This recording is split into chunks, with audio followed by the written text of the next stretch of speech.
प्रयोग करते होंगे और आपके सामने साथ भी ऐसी समस्या आती होगी नेटवर्क की समस्या को लेकर के, तो आप ऐसी समस्याओं से किस तरह से दो चार होते हैं? क्या आपके मोबाइल में भी नेटवर्क की समस्या होती है? बहुत ज़्यादा विगत पिछले वर्ष से और इस साल तो काफ़ी परेशानियों का सामना करना पड़ रहा है। जो लॉकडाउन लग गया, हमारे घर के बच्चे या सब चीज़ होम क्वारंटाइन होके भी जो काम करना पड़ रहा है, ये ऑनलाइन से हो रहा है। लेकिन नेटवर्क की प्रॉब्लम के कारण बहुत बाधाएँ उत्पन्न हो रही हैं, बहुत बाधा उत्पन्न हो रही है। हमारे ना बच्चे सही से क्लास कर पा रहे हैं, ना किसी ऑफिस में ढंग से काम हो रहा है, तमाम नेटवर्क का प्रॉब्लम आ रहा है। टेलीकॉम कंपनियों का जनता से अच्छे नेटवर्क का दावा और सुविधाओं का वादा करते हुए जिस तरह से रुपया लिया जाता है, तमाम तरीके के शुल्क लिए जाते हैं, चार्जेस काटे जाते हैं, क्या वो उचित है? जी बिल्कुल नहीं, ये तो सरासर गलत है। इतने ज़्यादा हम लोग धन देते हैं, नेट का अलग पैसा देते हैं, कॉल का अलग पैसा देते हैं, लेकिन उस पर कोई उचित सही नहीं मिलता हम लोग का, ना नेटवर्क सही मिलता है, ना नेट सही चलता है। इसलिए मैं तो सरकार कहूँगा, इसका दोष तो सरकार का है। सरकार के संचार विभाग के जो मंत्री, उनको ध्यान देना चाहिए कि गरीब जनता का पैसा कैसे ये कंपनियाँ ले रही हैं। टेलीकॉम कंपनियों पर सरकार का नियंत्रण पहले काफ़ी हद तक था। इसके लिए एक मंत्रालय भी है, आईटी मंत्रालय, और तमाम तरीके के दावे किए जाते हैं। संचार मंत्रालय है, जिसके हमारे मंत्री, केंद्रीय राज्य मंत्री, गाजीपुर जिले के सांसद चुने गए पूर्व सांसद मनोज सिन्हा जी भी रह चुके हैं। तो क्या इस पर आप कहना चाहेंगे कि आज के समय में सरकार का टेलीकॉम कंपनियों पर से नियंत्रण खत्म हो गया है और जनता के मुद्दे पर सरकार को हस्तक्षेप करना चाहिए कि नहीं करना चाहिए? बिल्कुल फेल है ये सरकार।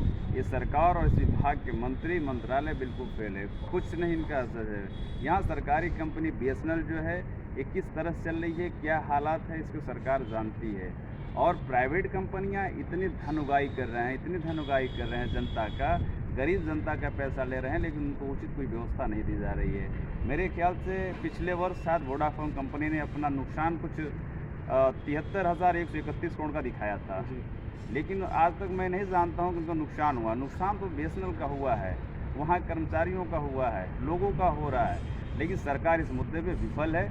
और जनता की तरफ से हम मांग करना चाहते हैं वर्तमान सरकार से, इस पर ध्यान आकृष्ट करे और जनता को जो उचित हो सके उनको व्यवस्था कराए, अच्छी नेट, अच्छी व्यवस्था मिले, जिससे हमारे बच्चे पढ़ सकें। अब उत्तर प्रदेश में सत्ताधारी दल के विपक्ष में बैठे हुए हैं और प्रमुख विपक्ष पार्टी की भूमिका निभा रहे हैं, तो क्या आप इस पर कुछ कहना चाहेंगे इस मामले को लेकर के? जैसा पिछले केंद्र सरकार में गाजीपुर जिले से सांसद चुने गए मनोज सिन्हा जी संचार राज्य मंत्री थे, इसमें उनकी क्या भूमिका रही? क्या उनके समय में नेटवर्क की व्यवस्था कुछ अच्छी थी या वो भी उस समय भी वही हाल था?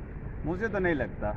हमने तो देखा था पहले साल और विगत साल जो बीते हुए वर्ष हैं, उसमें भी कोई व्यवस्था अच्छी नहीं है। यहाँ आए दिन नई नई कंपनियाँ आ रही हैं। पहले जियो आई, जियो ने तमाम व्यवस्थाएं दिया और तमाम ग्राहक को बनाया फ्री में देके, लेकिन अब वही जियो कंपनी लूटने का काम कर रही है। इस तरह जितनी प्राइवेट कंपनियाँ हैं, पहले छोटी स्कीम निकालती हैं, बड़ी स्कीम निकालती हैं और फिर जनता को लूटने का काम करते हैं। इसलिए मैं इस सरकार को, इस विभाग की निंदा करता हूँ। ऐसी व्यवस्था हम लोग को नहीं चाहिए। जो व्यवस्था मिले अच्छा है। आज सारा डिपेंड नेट पे हो गया है, बैंक हो चाहे जो भी हो, सब नेट बैंकिंग सारे काम हो रहे हैं, और जब नेट ही नहीं मिलेगा तो कैसे हम अपना व्यवसाय कर पाएंगे? इसलिए इस ध्यान सरकार को मैं कहूँगा, इस विषय पर ध्यान आकृष्ट करें और जनता को अच्छी व्यवस्था उपलब्ध कराएं। धन्यवाद।